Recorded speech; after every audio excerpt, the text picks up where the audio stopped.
bienvenidos a todos y es un saludo muy especial del Instituto de la Familia, la directora Ana Margarita. Pero el día de hoy vamos a tratar un tema muy internacional.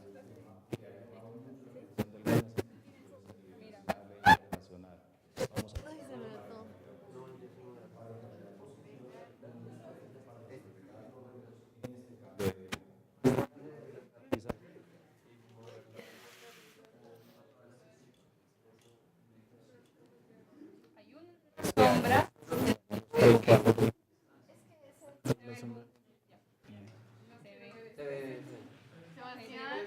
todas estas cambios, a toda la globalización que nos ponen a prueba como personas que estamos encargadas de esas nuevas.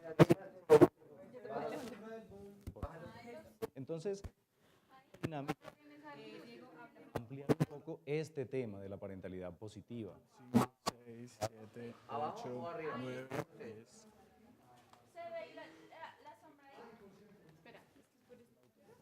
El amor. Podemos ser nosotros buenos padres de familia. Tomamos en torno al bienestar de nuestros hijos, de los cuidadores. Lista para mañana.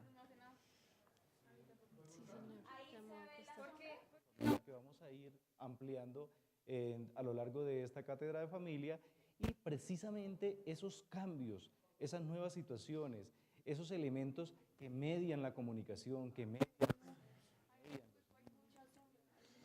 entre los padres,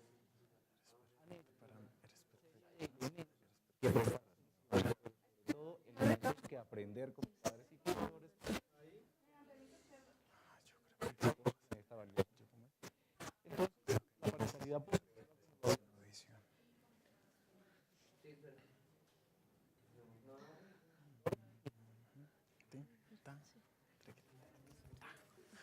Ya me empiezo a desnudar. Y mi texto es... De mí depende tu éxito. y cuidadores De mí depende tu éxito. a partir en gran medida teniendo en cuenta la formación que estamos teniendo. La pregunta que debemos hacernos es, ¿nos estamos formando como padres y como cuidadores? ¿Tenemos los elementos suficientes para que nuestro quehacer como educadores en nuestro hogar sea idóneo, sea útil, sea adaptativo para estas nuevas generaciones? En ese orden de ideas, pues quiero comenzar a hablar un poco sobre cómo ha ido evolucionando este tema a lo largo de la historia y en ese sentido es importante ver en este momento quién está hablando del tema de parentalidad positiva. Entonces quiero comenzar, bueno, antes de hablar de esto quiero decir que tengo además una motivación especial para hablar de este tema el día de hoy. Mi hijo está cumpliendo 12 años el día de hoy y este ejercicio de la crianza lo lleva a uno a reflexionar, sobre todo en estos momentos especiales, en estos momentos importantes de la vida, en estos momentos trascendentales. Entonces, con esa motivación especial, quiero decirles a todos ustedes quién está hablando del tema de la parentalidad positiva actualmente. En primer lugar, tenemos que más o menos desde el año 2006, el Comité de Ministros del Consejo Europeo comenzó a hablar de la parentalidad positiva como una preocupación de política pública. Ellos les interesa que toda esta formación parental, que toda esta educación, que todas las políticas que se están implementando en este sector vayan orientadas precisamente a que la educación parental sea cada vez más fuerte, pero sobre todo más adaptada a las nuevas generaciones. Cuando yo hablo de estas nuevas generaciones, hay un elemento importante que debemos nosotros prestarle atención, y es algo que lo escuchamos con cierta cotidianidad en los medios de comunicación, se lo escuchamos a las personas, al ciudadano de a pie, y tiene que ver con la brecha generacional. Entonces, lo primero que yo quiero decir es saber nosotros por qué es importante esta brecha generacional, pero más allá de eso, ¿qué es la brecha generacional? Se identifica esta como esa cantidad esa diferencia que tenemos con nuestros hijos frente a temas, por ejemplo, como la globalización, como la tecnología, como en el manejo de las redes sociales, como el manejo de los idiomas. Muchas veces se nos dice a nosotros como padres de familia, que tenemos la responsabilidad de cuidar a nuestros hijos. Pero la pregunta es la siguiente. Por ejemplo, un padre de familia que su hijo de 10 años le dice: papá, en este momento estoy siendo víctima de grooming, por citar solo uno de los elementos que estamos mirando hoy en día, que son los nuevos riesgos en el ejercicio de la parentalidad. Y el padre de familia no tiene ni idea de qué estamos hablando. El padre de familia no maneja redes sociales. El padre de familia no conoce cuál es ese mundo en el que se está desenvolviendo ese nuevo hijo, que algunos autores lo han llamado millennials, otros lo han llamado centennials, pues dependiendo los años y las épocas en que han nacido. Y también se entienden y se conocen como nativos digitales estos jóvenes, que viven en un mundo digital. Entonces, padre de familia podrá cuidar a su hijo si la brecha generacional no le permite estar conectado frente a qué es este reto. Un padre de familia de 35, 40 años que no sepa qué es el grooming, qué es el sexting, qué es el ciberbullying, cómo se manejan los retos en las redes sociales, cómo se hacen virales muchas veces estos retos y que los niños los ven como una moda importante para poder estar dentro de este medio. Entonces, esa es la brecha generacional que tenemos que ir cada vez cerrándola. ¿Cómo se cierra una brecha generacional? Educándonos como padres de familia. Y en ese sentido, el Instituto de la Familia ha ido liderando muchas iniciativas para la educación de los padres de familia. Tenemos nosotros muchos programas como la maestría en asesoría familiar, el diplomado en familia, el diplomado en coaching, tenemos una especialización en desarrollo familiar y toda una serie de programas que van enfocados precisamente a que los padres de familia cada vez se encuentren más contextualizados con todos estos retos en este cambio de época que estamos hablando, porque algunas personas han dicho que esto es una época de cambios.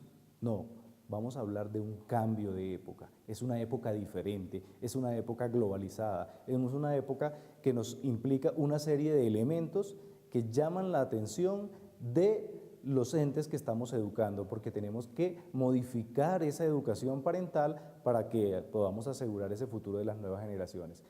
Después del Comité de Ministros del Consejo Europeo, también tenemos la Organización de las Naciones Unidas.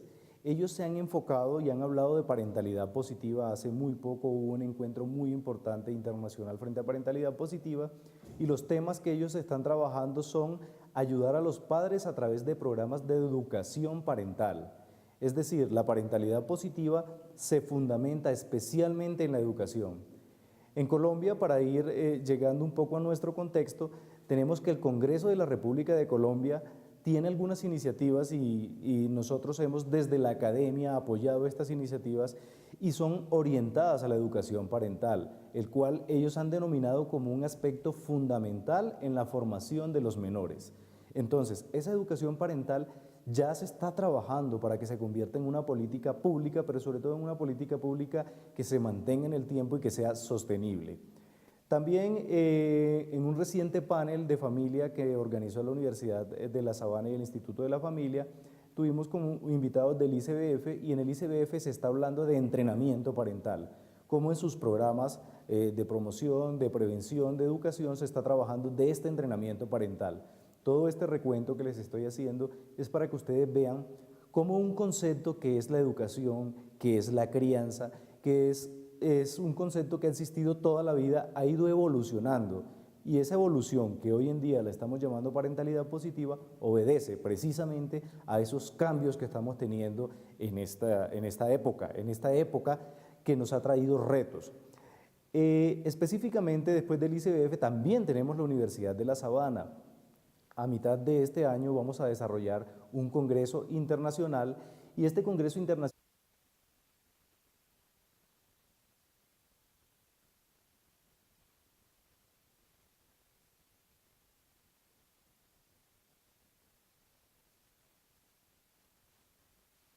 positiva va a estar enfocada en no al castigo físico, en no al maltrato físico.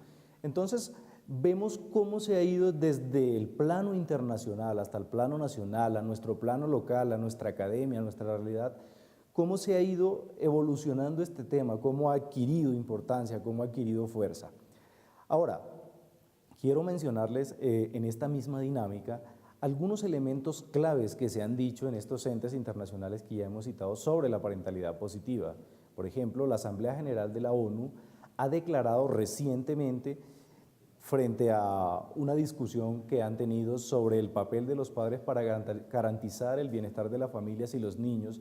Ellos dicen que las iniciativas para promover la participación y la crianza positiva, por decirlo de otra manera, esa crianza positiva de los padres son beneficiosas para promover la integración social y la solidaridad entre las generaciones. Y esto lo ven como una necesidad de promover la protección de los derechos humanos a todos los miembros de la familia. Entonces nosotros comenzamos a ver cómo esta parentalidad positiva comienza a ajustarse a todos esos objetivos importantes que están teniendo instituciones como la Organización de las Naciones Unidas. La Asamblea General de la ONU ha declarado además que la educación para padres es un componente clave para la cohesión, la sostenibilidad y la inclusión de cada unidad familiar. Miren estas palabras tan importantes: cohesión, sostenibilidad e inclusión. Ellos se han dedicado a trabajar fuertemente en las familias que tienen algún tipo de vulnerabilidad. Dicen además que la parentalidad ayuda a mejorar el desarrollo de la primera infancia, permite a los niños adquirir las habilidades necesarias para romper el ciclo intergeneracional de pobreza y mejora la posición de los jóvenes en el mercado laboral cuando ingresan a la edad adulta. Padres de familia que se encuentran conectados a este momento y personas que les interesa el tema, ¿no creen ustedes absolutamente importante que nosotros podamos aportar para que nuestros hijos sean exitosos en el futuro? Hablando del mercado laboral, romper ciclos de pobreza, es un elemento que desde ya debe engancharnos en este tema de la parentalidad positiva, de la parentalidad en general, para educarnos en ella, comprender de qué se trata. Y a lo largo de esta cátedra de familia vamos a ir identificando algunas estrategias claves para ustedes tener en cuenta en este valioso e importante proceso. Quiero mencionarles, a partir de después de este preámbulo que les he hecho, cuáles son esos retos que tenemos los padres de familia y los cuidadores frente al ejercicio de la educación parental, de la parentalidad positiva. Voy a mencionarles algunos que se encuentran en documentos que se encuentran publicados en la ONU, en algunos que son memorias precisamente de los eventos de parentalidad que se presentaron hace algunos, fue el 5 de abril, lo pueden encontrar en la página de la ONU. Y uno de esos retos es mitigar las necesidades más urgentes en materia de parentalidad y mejorar su educación de manera sostenible. Es decir, ellos no desconocen que ya hay retos presentes en materia de parentalidad y en ese sentido hay que trabajar en mitigar esos retos, pero que la educación que se está implementando en este momento, que los procesos educativos, hablemos de escuelas de padres, de oficinas de familia, de programas de promoción y prevención que están teniendo los gobiernos para la educación familiar, sean sostenibles en el tiempo. El segundo reto que ellos identifican es cambios sustanciales en las sociedades que han afectado a las familias de muchas maneras. Es decir, ellos identifican precisamente, como lo mencionamos en esta cátedra de familia, que hay un cambio de época y ese cambio de época tiene algunos elementos que son absolutamente sustanciales en términos de cambios y hay que enfrentarlos con responsabilidad, pero sobre todo con educación. Otro de los retos que ellos han mencionado es que las políticas y los programas para la familia se deben enfocar en las necesidades y expectativas, como lo habíamos dicho antes, cambiantes. Es decir, no vamos a hacer una política de familia desde una oficina centralizada, sino que hay que ir a las regiones, hay que conocer las necesidades cambiantes de las familias y hacer que esta política pública se ajuste a esas necesidades cambiantes. Otro reto es que los niños en la actualidad se crían en diferentes entornos familiares. La crianza se está dando en entornos familiares que han trascendido, digamos, las características específicas que tenía una familia o un hogar anteriormente. Por ejemplo, vemos que hay hijos que son criados por padres no casados, lo cual, sin estigmatizar, sin decir que no está bien, lo que queremos decir es que cuando los padres han tenido una educación matrimonial, han llegado a un matrimonio, cuando se han casado, han tenido una orientación y una educación que le da un plus adicional a este proceso de crianza. Otro de los elementos en estas familias cambiantes es el aumento en las tasas de divorcio. Niños que están creciendo en este momento con un solo padre, están creciendo con los tíos, están creciendo con los abuelos. ¿Qué estamos haciendo nosotros frente a esos retos? Y por supuesto, para finalizar estos retos, se identifica que ha aumentado el número de niños que crecen en familias reconstituidas. Aclaremos el término. ¿Qué es una familia reconstituida? Para ponerlos en términos de lo coloquial, hablemos de la familia donde yo tengo mis hijos, tú tienes tus hijos y probablemente vamos a tener nuestros hijos. Eso supone un reto adicional en los procesos de crianza, ya que vamos a encontrar una confluencia superior o mayor de ideas, de personalidades, de formaciones que van a necesitar, van a requerir que las personas tengan una formación diferente. Ahora, siempre que hay propuestas, siempre que hay retos, se tienen que sacar unas propuestas para superar esos retos. Nosotros, desde el Instituto de la Familia, hemos querido retomar algunas de estas propuestas que están también contempladas en muchos documentos internacionales, especialmente de UNICEF y de ONU. Y esas propuestas, la primera, por ejemplo, sería la prevención y el apoyo temprano. ¿Qué es esto de la prevención y el apoyo temprano? Es yo no voy a dejar que aparezca una situación particular para ir a atenderla. Por ejemplo, el apoyo psicológico para las familias con conflictos o para familias que se encuentran al borde del divorcio. Nos debemos concentrar en cómo todos estos elementos que están cambiando nuestra familia están modificando el proceso de parentalidad y de crianza. Necesitan apoyo estas familias que están teniendo estos cambios.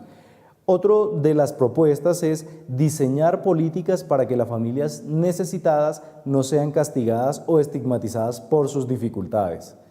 Hemos escuchado en muchas ocasiones que se habla incluso desde la política pública, desde los medios de comunicación, por ejemplo, de familias multiproblemáticas.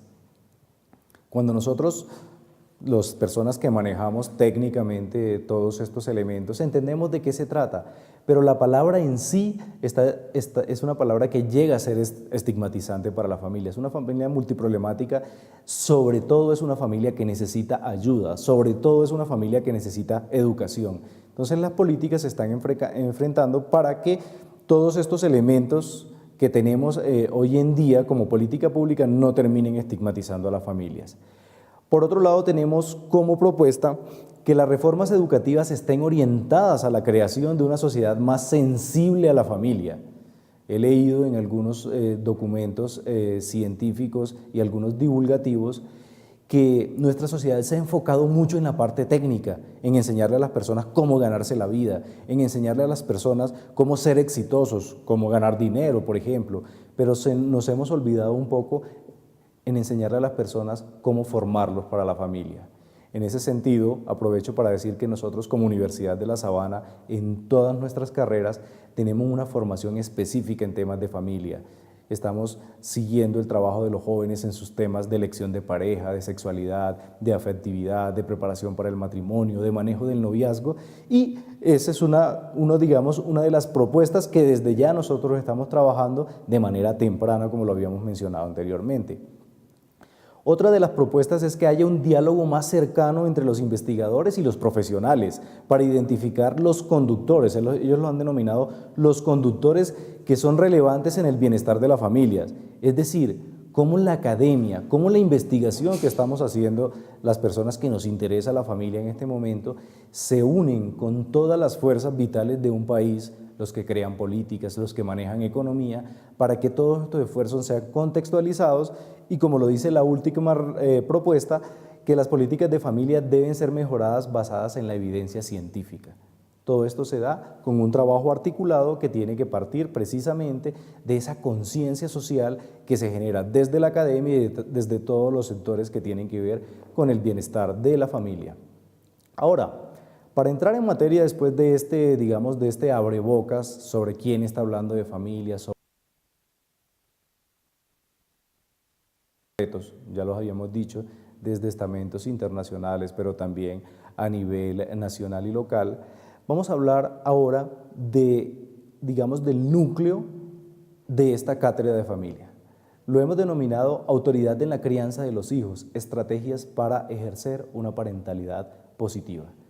Crianza de los hijos con autoridad, pero una autoridad fundamentada en elementos positivos.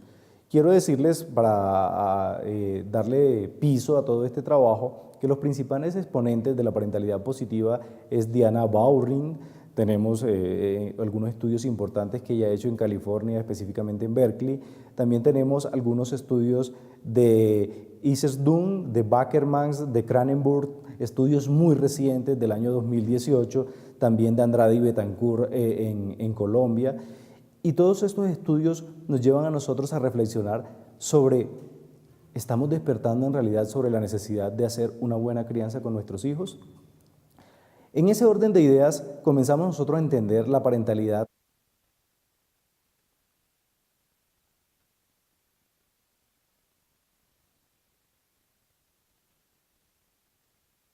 o negativas. Estamos hablando de parentalidad positiva, pero no podemos desconocer que una crianza puede tener consecuencias positivas o negativas que implican los diferentes estilos de crianza. Muchos autores han hablado de estilos de crianza autoritarios, de estilos de crianza permisivos, de estilos de crianza democráticos, pero eso realmente se está dando a las necesidades de nuestra sociedad, al cambio de época. Eso realmente se está haciendo a través de estrechar la brecha generacional entre padres e hijos. Esa es la pregunta que debemos hacernos nosotros. La familia es un espacio de socialización primaria. Aquí estoy citando a uno de nuestros profesores del Instituto de la Familia, Christian Conen, dice que la familia es un espacio de socialización primaria como estructura ecológica y que, siendo estructura ecológica, es clave en la formación de las personas que nutren a la sociedad. No es gratis que nuestra Constitución mencione a la familia como el núcleo fundamental de la sociedad. La sociedad es un reflejo de lo que nosotros estamos dando y estamos educando en nuestra familia a las siguientes generaciones. ¿Qué es parentalidad positiva? Es una pregunta que la hemos ido aclarando, pero vamos a ir dando muchos más matices al respecto. En términos generales, para decirlo de una manera muy precisa, es un conjunto de acciones exitosas en el proceso de formación de las personas desde el momento del nacimiento y que son responsabilidad de padres y cuidadores. Esto lo dijo Capano y Ubach en 2013 y quiero hacer varias acotaciones al respecto. Aquí nos dice que son acciones exitosas. Lo primero que quiero decir es que la investigación a lo largo de los años en los procesos de crianza, en muchas ocasiones o en un gran porcentaje, se ha enfocado en los aspectos negativos de la crianza, los niños problemáticos, los padres que no están formados para la crianza, la falta de comunicación, los problemas de autoridad, de límites, de normas, de roles al interior de la familia en los procesos de crianza, pero se había descuidado un poco ese lado positivo. Hay muchas familias que son exitosas en su proceso de crianza y en ese orden de ideas, la parentalidad positiva se enfoca precisamente en esos elementos positivos que podemos rescatar y que podemos replicar a través de la educación familiar en cada una de las familias que están formando las siguientes generaciones. En ese sentido, por ejemplo, el Consejo Europeo, eso fue en el año 2006, ellos hacen énfasis en la necesidad de apoyar a los padres a criar sus hijos y dicen además que la crianza de los hijos debe considerarse como una preocupación de política pública. Eso significa que desde esas instancias se está viendo, por ejemplo, cuáles son las consecuencias, cuánto le vale a un Estado un hijo que no ha sido criado positivamente. Voy a citar solo algunos elementos, digamos, desde el lado negativo, no desde el lado positivo. ¿Cuánto le vale a un Estado los jóvenes que tienen delincuencia juvenil, las personas que tienen consumo de sustancias psicoactivas? Voy a hablar del embarazo adolescente también, con una correlación importante que tiene con los procesos de crianza. Esto le vale mucho a las naciones, por lo tanto, desde la política pública hay que trabajar para que esos procesos de crianza que hacen los padres allá en cada uno de los hogares sean acompañados por la sociedad y específicamente por el Estado con políticas públicas sostenibles. Otro autor, Mark Bernstein, afirma que la parentalidad es quizás, sí, a mí me parece muy interesante este término, dice, la parentalidad es quizás antes que nada un estado funcional en el ciclo de vida, funcional, donde los padres y cuidadores protegen y cuidan a su progenie, es decir, a sus hijos, a la siguiente generación, y más allá de ello, define este autor la parentalidad como un camino común final. Suena un poco trascendental lo que nos está diciendo, pero es lo más cercano a la realidad. La educación parental tiene que ser un camino común final. Incluso él afirma que la raza humana tiene éxito debido a la crianza de los hijos, en este caso a la crianza adecuada, a la parentalidad positiva. Entonces, otro elemento para darle fuerza a este término. Richard Avedin describe la parentalidad como un ejercicio dentro del sistema familiar, para el cual las figuras parentales deben prepararse. Volvemos nuevamente al asunto de la educación. Dado que si no es así, es decir, si las familias no se preparan, si los padres y cuidadores no se preparan para la crianza, pueden aparecer síntomas de estrés paterno a causa de una difícil relación padre e hijo. Es decir, no solo la sintomatología se va a ver reflejada en los hijos, la sintomatología se va a ver reflejada en todos los miembros de la familia. Por otro lado, algunos estudios científicos hablan de la estimulación y el buen trato parental.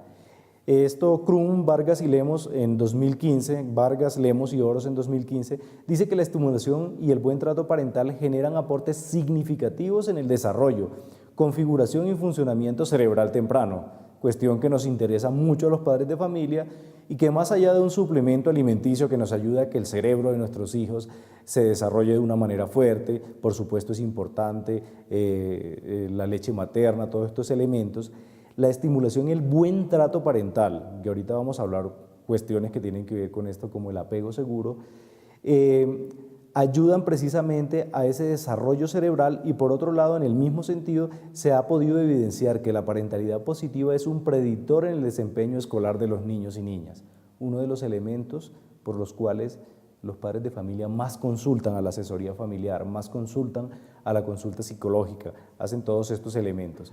En ese orden de ideas, dos elementos importantes a rescatar de esto que estamos hablando aquí. El primero, configuración cerebral, corporal, física. La parentalidad ayuda a que crezcan fuertes. Y por otro lado, los niños son más exitosos a nivel académico. Bueno, nos informan en este momento que tenemos preguntas por medio de las redes sociales. Estamos totalmente dispuestos a aportar con nuestro conocimiento a esas respuestas. Sí, Juan Carlos.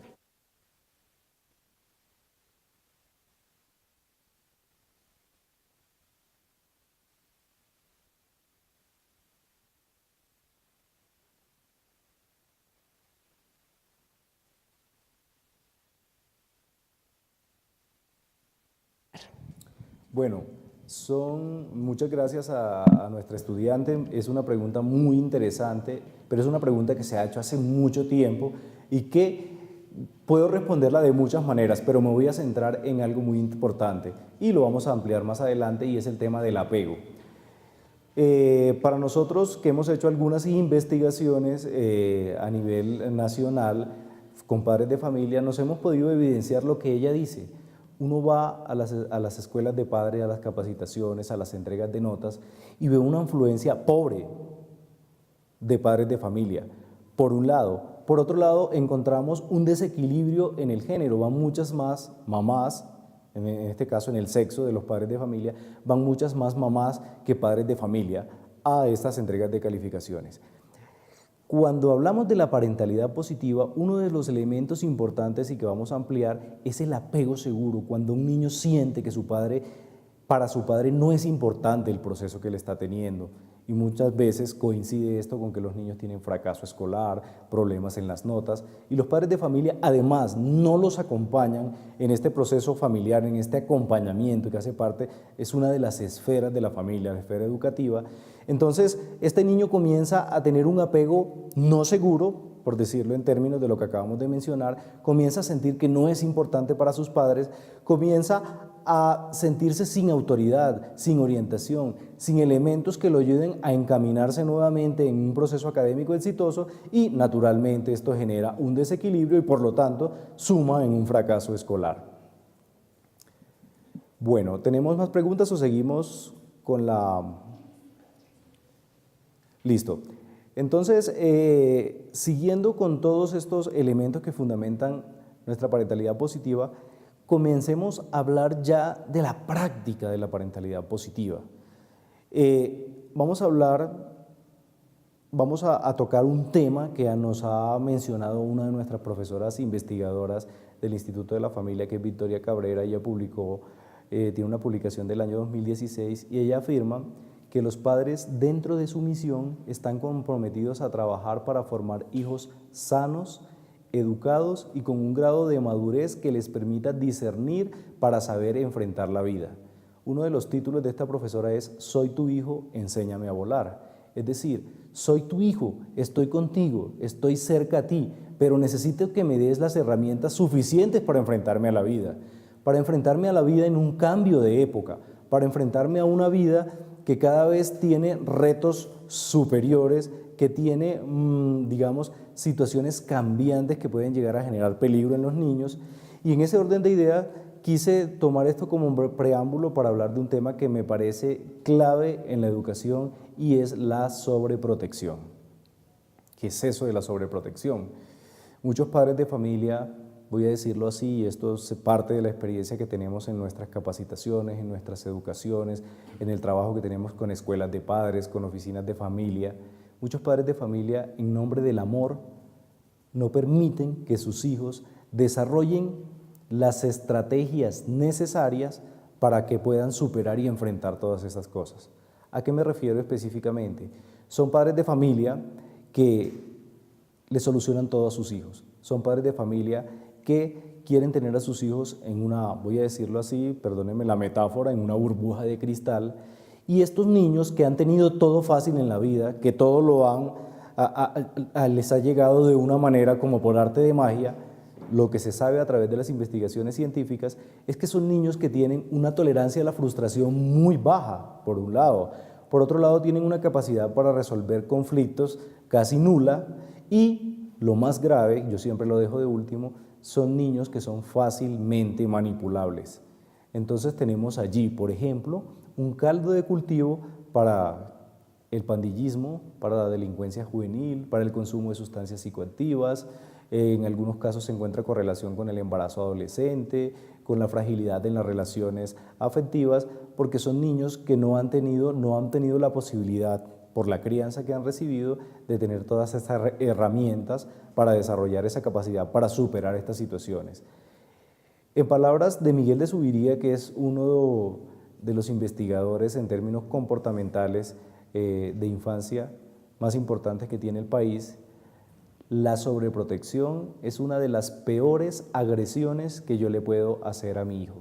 No es un problema, es una agresión y es uno de los elementos que tenemos que comenzar a identificar para, como lo dije anteriormente, no vayamos en nombre del amor a generar una situación grave en nuestros hijos en términos de cómo ellos deben enfrentar esta vida.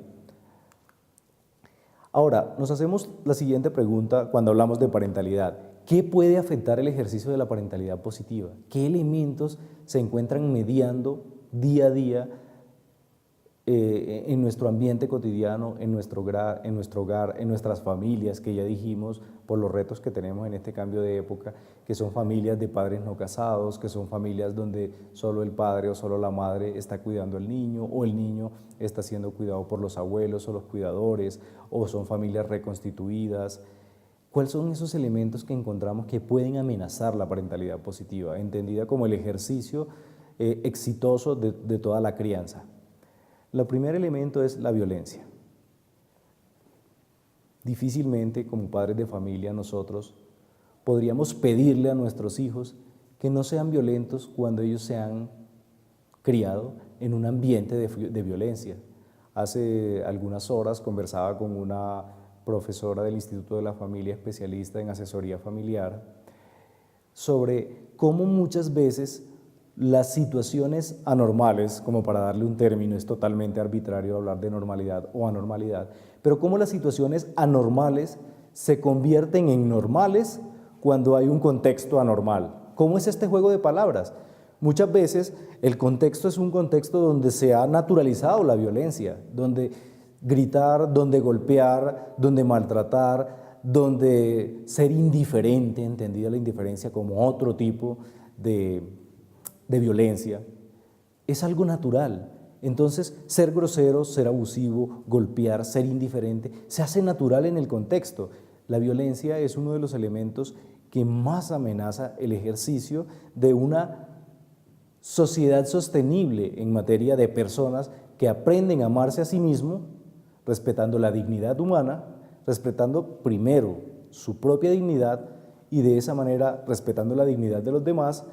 Hombre, cuando esto ocurre en un medio violento, difícilmente yo puedo hacer puedo hacer todos los programas de promoción y prevención que quiera, pero si esto es un ambiente naturalizado, la violencia es naturalizada para mí, difícilmente yo la voy a ver como un problema. Y no vamos a cortar esos ciclos de violencia de los que hemos hablado con tanta frecuencia. Un segundo elemento que habíamos mencionado es la negligencia.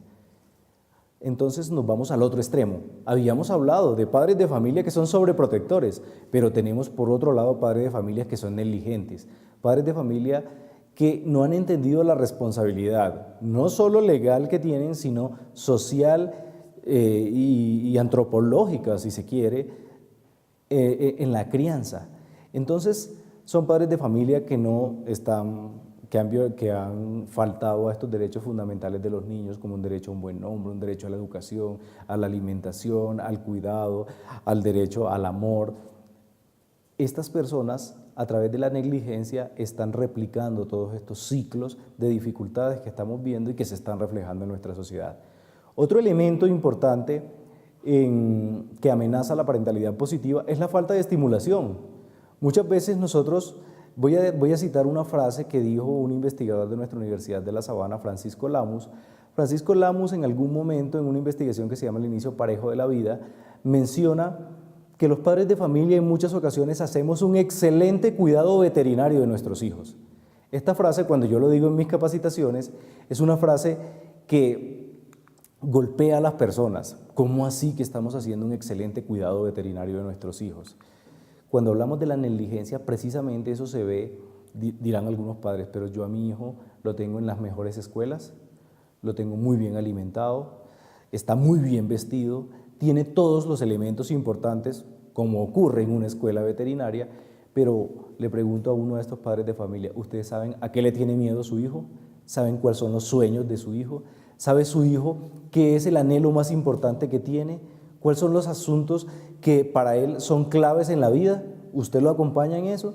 Entonces, no solo ser negligente cuando yo le dejo de dar alimentos a nuestros hijos, sino cuando dejo de darle un acompañamiento integral a mi hijo. Entonces, la negligencia hay que entenderla como, digamos, eso diametralmente opuesto a la sobreprotección, pero muchas veces, teniendo todos nuestros hijos, le hace falta lo más importante y es ese seguimiento afectivo que es clave, sobre todo para el apego seguro.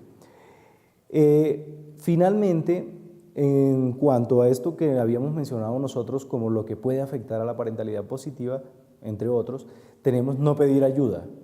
Padres de familia, este es un llamado clave e importante. Cuando ustedes sientan que una situación familiar los está superando, por favor, pidan ayuda. Hay algunos instrumentos de medición, como el E2P, que miden la parentalidad positiva, y ellos dicen que hay una competencia que la vamos a ver más adelante que se llama competencias reflexivas. Los padres de familia tienen que hacer una reflexión permanente si el ejercicio de su parentalidad, en este caso de la parentalidad positiva, es un ejercicio que los está superando. Si es así, por favor, padres de familia, apóyense inicialmente de su núcleo familiar, de las personas que ya han tenido experiencia en la crianza, pero por supuesto también de los profesionales, de los profesores, de las personas que están todo el tiempo en bienestar social, digo bienestar social, digamos en el barrio, en el departamento, en el municipio, que conocen del tema y que los pueden orientar. Nos informan que hay una nueva inquietud a través de nuestras redes sociales. Sí, Juan Carlos. 2 personas nos preguntan, ya que estás hablando de las cosas que afectan la parentalidad positiva, ¿cuál es el papel de la cultura en la educación parental y qué tanto afecta el contexto, por ejemplo, en las diferentes regiones o ciudades para poder practicar la parentalidad positiva? Es una pregunta que hace algunos días, en el mes de febrero, tuvimos un programa de televisión del cual dirigimos desde la investigación, y nos hicieron la misma pregunta. Oiga, pero voy a decir lo que dijo en redes sociales este padre de familia, que es muy pertinente para esta pregunta. El padre de familia dijo: ¿por qué no vienen acá cerca de mi casa, donde tengo en una mano el pan y en la otra mano el rejo para criar a mis hijos? Este tema es bien importante porque culturalmente en nuestro país la parentalidad positiva, digamos que tiene una barrera que superar, y es una barrera donde se ha naturalizado, lo decíamos hace algún momento en la pregunta de la otra estudiante que nos hizo hace algún momento, se ha naturalizado el golpe, el castigo, la palmada pedagógica, la letra con sangre entra. Entonces, estos temas de parentalidad positiva son unos temas que van avanzando paulatinamente. Es una barrera que debemos superar y en la cual estamos trabajando de frente desde el Instituto de la Familia para poder nosotros superar estos elementos. Pero en Colombia, un país que históricamente se ha declarado como un país, voy a decirlo, esto se encuentra en algunos documentos del ICBF, de la Encuesta Nacional de Demografía y Salud, un país machista, un país donde se ha naturalizado la violencia. La parentalidad positiva tiene retos muy importantes, ya que también han sido exitosos estos cambios de educación a lo largo del tiempo. Siguiendo entonces con nuestro tema del día, vamos a ver ahora cuáles son las estrategias para ejercer una parentalidad positiva. Vamos a ir ya, digamos, haciendo un resumen sobre todos estos elementos que comienzan los padres de familia a cuestionarse, pero ¿yo cómo hago? Me han dicho que la parentalidad positiva la habla UNICEF, la habla la ONU, la habla el Consejo Europeo, el ICBF, la habla el Congreso de la República, pero yo en la práctica, ¿cómo lo hago? Entonces, estos minutos finales de nuestra cátedra de familia los vamos a dedicar precisamente a mirar cuáles son estas estrategias y estos elementos que tenemos. Lo primero que vamos a decir es que como padre de familia necesito permitirme identificar ejercicios, experiencias o innovaciones. Padres de familia, innoven en la crianza de sus hijos. Si su hijo les llega diciendo: papá, es que tengo dolor de cabeza porque me estaban mostrando las fotos de un reto que hemos visto viral hace algunos días, como la ballena azul. Padres de familia, ¿cómo hago yo para ser exitoso? ¿Cómo hago yo para ser innovador y no satanizar o decir yo no sé de eso a mi hijo, sino cómo innovo yo en nuevas estrategias para entender de qué se trata la ballena azul, de qué se trata el reto de Momo, de qué se trata el reto del ahorcado, que son cuestiones que estamos viviendo en la cotidianidad? ¿De qué se trata todo esto? Hay que innovar.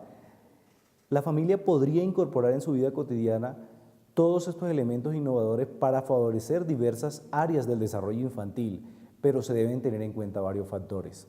¿Cuáles factores deben tener en cuenta? Uno, las nuevas generaciones aprenden diferente. Los niños de hoy en día son millennials, son centennials y aprenden diferente.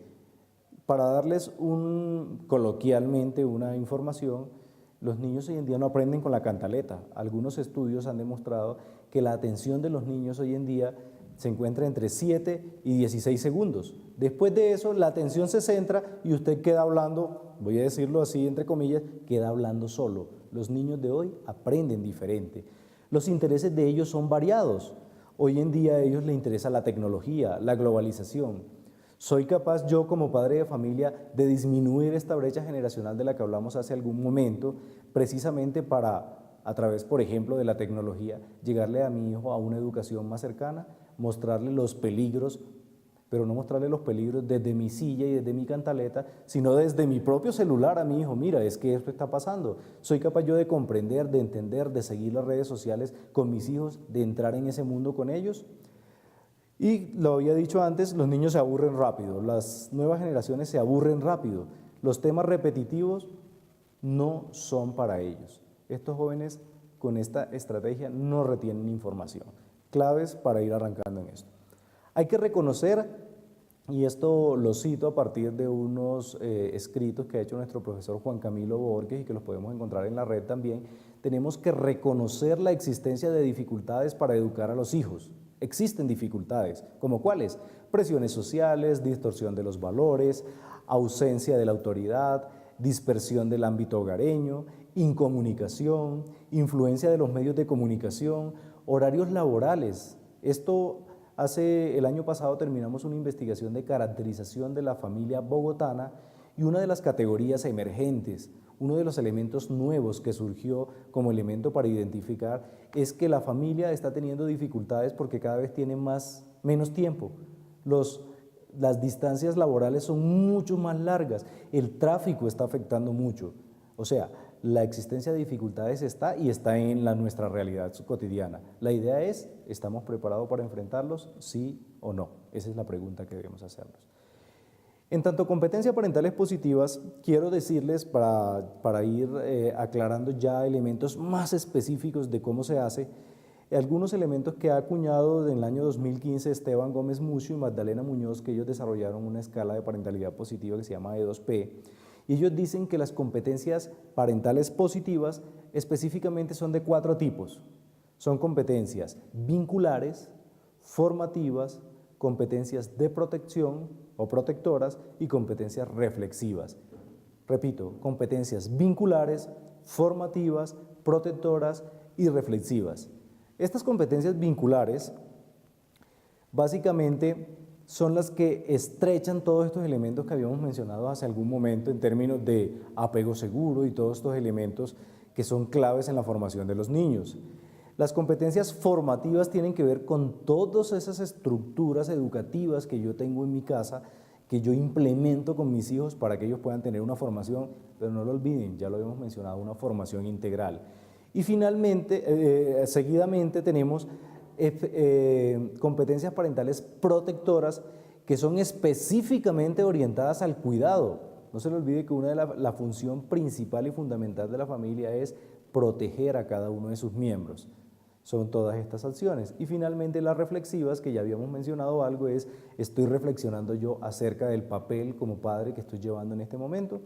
En ese orden de ideas hay muchas personas que han hablado de esta parentalidad positiva desde teorías que datan desde hace mucho tiempo, desde 1987, desde el 78. Quiero mencionar solo 3 para que sepamos dónde estamos parados. La teoría ecosistémica del desarrollo de Bonfenbrenner, la teoría del apego, que ya lo hemos mencionado, de Bowlby, y la teoría de la resiliencia humana de Fromm-Walsh, que es cómo soy capaz de superar las situaciones adversas, pero más allá de eso, soy capaz de volverme más fuerte con esas situaciones adversas. En ese orden de idea, las competencias parentales vinculares, ya para hablar de ellas específicamente, son ese conjunto de conocimientos, de actitudes y prácticas cotidianas dirigidas a promover un estilo, escuchen bien padres y cuidadores, promover un estilo de apego seguro. No hay nada más importante para un niño que cuando su figura de autoridad se dirige a él, cuando su figura de autoridad le da una instrucción, que ellos se sientan seguros con esta persona, que ellos sepan que es una persona que tiene autoridad, pero una autoridad fundamentada en el ejemplo. En este orden de idea, estas competencias parentales vinculares hallan su fundamento epistemológico, si se quiere, en esa seguridad que tiene el niño con su padre y su cuidador, para que su desarrollo socioemocional sea mucho más fuerte, sea mucho más estructurado. ¿Qué es este desarrollo socioemocional?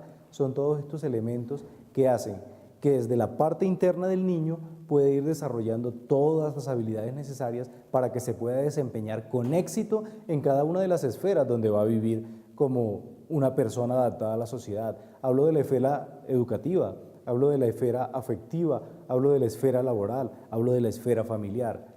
Todas estas estrategias van a ayudar en cada una de estas esferas de manera indistinta. Ahora, queremos dar unos ejemplos específicos de estas competencias parentales vinculares. Entonces, estos elementos que les voy a leer a continuación hacen parte de esta escala de medición de parentalidad positiva y son preguntas que se les hacen a los padres de familia frente a cada uno de ellos. La primera, ¿dedico tiempo para jugar, dibujar y hacer actividades con el niño? ¿Sacan tiempo ustedes para eso? ¿Y el tiempo que sacan es un tiempo dedicado a eso? ¿O es un tiempo donde el niño se encuentra haciendo sus actividades y dibujando y usted sí está ahí al lado de él pero chateando? Es una pregunta que nos podemos hacer.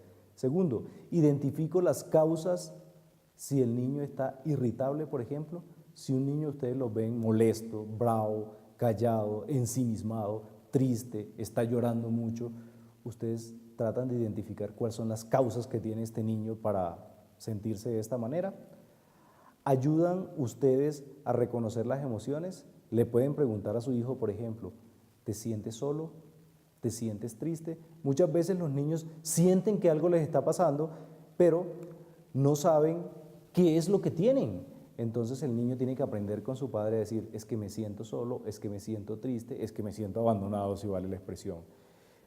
Otro elemento de las competencias parentales vinculares es, ¿soy capaz yo como padre de familia de ponerme en el lugar del niño? ¿Soy capaz yo como padre de familia de entender que el niño tiene cosas importantes que tal vez para mí no lo sean? Es una pregunta que deben hacerse. En términos de las competencias parentales formativas, ya hablábamos hace un momento de las vinculares, ahora pasamos a las formativas, son las encargadas de favorecer el desarrollo, aprendizaje y socialización de niños y niñas. Ahora, estas competencias son 4 básicamente. La estimulación del aprendizaje, padres de familia, estimulan ustedes el aprendizaje de sus hijos, guía, orientación y consejo, definición de normas, asunto que es absolutamente clave. Muchas veces nosotros regañamos al niño porque hizo algo, pero nunca lo dejamos claro que no se podía hacer en la casa. Entonces la definición de normas es importante por eso, y los hábitos de socialización. Algunos ejemplos que nosotros podemos seguir en términos de las competencias parentales formativas es, hablo con el niño sobre lo que no se debe hacer. O sea, me siento con él y le digo, esto que estás haciendo no se debe hacer, o espero a que el niño cometa la conducta que no se debe hacer para corregirlo. En ese sentido, volvemos a lo que decíamos al principio sobre la educación temprana. No tenemos necesidad de dejar que el niño rompa el florero o se queme en la cocina o le haga daño a su hermano mayor o a su hermano menor para decirle que eso no se debe hacer. Hay que educarlo de una manera clara, precisa y con un lenguaje que ellos los puedan entender. Le explico normas y límites que deben respetarse al niño. Otro de los elementos que debo preguntarme es, ¿me disculpo? Y esto es bien importante, por favor. ¿Me disculpo con el niño cuando yo me equivoco como padre de familia? Muchas veces como padre de familia, nosotros, por nuestra posición de autoridad, por nuestra posición de manejo del orden, de las normas, de los límites, de los roles, no sentimos que no tenemos la obligación por un lado o la posibilidad por otro de pedir disculpas a nuestros hijos cuando nos equivocamos. Es importante que lo hagamos de esa manera. Lo motivo finalmente en estas competencias, lo motivo a tomar sus propias decisiones. Esto tiene que ver con lo que mencionábamos hace un rato sobre niños que tienen poca capacidad para tomar decisiones, sobre todo cuando son sobreprotegidos.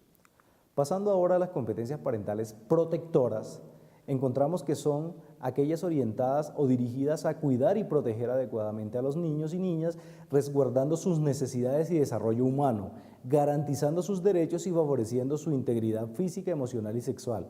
Si se dan cuenta, aquí hay muchos elementos clave, incluso elementos legales sobre la obligación que tenemos nosotros con nuestros hijos en los temas educativos. Pero, ¿qué podemos hacer nosotros como padres de familia para lograr esto? Entonces tenemos algunos ejemplos. En términos de las competencias parentales protectoras, pregúntense padres de familia, cuando la crianza se me hace difícil, ¿busco ayuda? ¿Me relaciono y conozco a los amigos de mi hijo? Cuando estoy con el niño, ¿me aseguro que este niño esté protegido? ¿El niño puede usar un espacio especial en la casa para jugar o para distraerse? Parecen preguntas muy simples, pero cuando nosotros atendemos a los padres de familia que nos llegan a nuestra asesoría familiar, que aprovecho para decir que es otro de los servicios que prestamos en el Instituto de la Familia a la sociedad en general y a la comunidad universitaria, ellos muchas veces dicen, señor asesor, profesor, doctor, como nos quieran decir, es que ya yo no sé qué hacer, estoy desesperado. Pero se les olvida que tienen la posibilidad de pedir ayuda. Naturalmente en ese momento ya están pidiendo ayuda, pero no es una ayuda que esté por allá en la estratosfera, es una ayuda que yo puedo pedir desde mi núcleo familiar más cercano hasta el nivel de los profesionales que se encuentran, por ejemplo, en asesoría familiar. Me relaciono y conozco a los amigos de mi hijo. Este aspecto comienza a tener relevancia especialmente hoy en día. Pero hoy en día no solo tengo que conocer a los amigos de mi hijo, a los compañeros del colegio, allá en el colegio o en la casa de al lado donde viven, sino en las redes sociales. Soy capaz de conocer con quién se está relacionando. Por ejemplo, en el caso del grooming, tenemos que muchas personas adultas se hacen pasar por niños y adolescentes para engañar a otros niños. Para nosotros es importante que los padres de familia tengan claro quiénes son los hijos. Cuando no estoy con el niño, me aseguro de que esté protegido. Esto es importante. ¿Con quién lo estoy dejando? ¿Quién lo está cuidando? Las competencias parentales reflexivas, que son las influencias, tienen que ver con las influencias y las trayectorias de la propia parentalidad, cómo reflexiono yo sobre mi propio ejercicio de la parentalidad. Básicamente, para darle 4 ejemplos y con esto ir finalizando nuestra cátedra de familia, me hago como padre de familia las siguientes preguntas o como cuidador. La crianza de mi hijo me ha dejado tiempo para disfrutar otras cosas que no me gustan. Es decir, hay cosas que yo toda la vida me ha gustado hacer, las abandono por la crianza o simplemente también soy capaz como padre de familia de sacar un espacio precisamente para que no se me vuelva solamente crianza. O una pregunta muy importante que se hacen los padres de familia en la consulta cuando llegan en pareja. ¿Qué ha pasado con nuestra relación de pareja después que fuimos padres? ¿Se nos ha olvidado acaso que primero fuimos pareja, y después padres de familia? Son preguntas claves. Otro asunto a nivel reflexivo es, ¿dedico tiempo a pensar en los desafíos propios de la edad del niño? ¿Cómo está cambiando en la edad del niño cada uno de estos desafíos? Me aseguro que mi vida personal, la vida que yo llevo, mi estilo de vida, quizás voy a mencionar algunas cosas, hábitos como consumo de licor, como consumo de cigarrillos no estén afectando al niño. Y finalmente, ¿logro yo como padre de familia anticiparme a los momentos difíciles de la crianza? Es decir, mi hijo que tiene 12 años y que está cumpliendo 12 años el día de hoy, que está entrando a la adolescencia, ¿ya me estoy preparando yo como padre para enfrentar los retos que tiene la adolescencia? En ese orden de ideas, y ya para hacer un cierre de esta cátedra de familia que ha tenido muchos, elementos para reflexionar, quiero decirle a los padres de familia que el ejercicio de la crianza requiere educación, requiere mucho juicio, requiere mucha responsabilidad, requiere mucho respeto hacia la propia persona, pero sobre todo hacia la persona de los niños, hacia ese mundo que está evolucionando. En ese orden de ideas, les quiero decir que esa autoridad que ustedes tienen que impartir en su casa tiene que ser una autoridad fundamentada en el ejemplo, pero un ejemplo que se dé a partir del amor, de la educación con amor. En ese orden de ideas, solo me queda agradecerles a todas las personas que se han conectado a nuestra cátedra de familia, hacerles una invitación a que todos los últimos jueves de cada mes se conecten con estos importantes temas que nosotros hemos tenido a bien llevar a través de estos medios de comunicación para que ustedes, con elementos claves, prácticos y básicos, pero sobre todo contextualizados en la realidad, en nuestra sociedad, podamos tener herramientas para enfrentar situaciones que lleven a generar el cuidado de nuestra familia. A todos ustedes, muchas gracias y estamos todos los profesores del Instituto de la Familia a su servicio.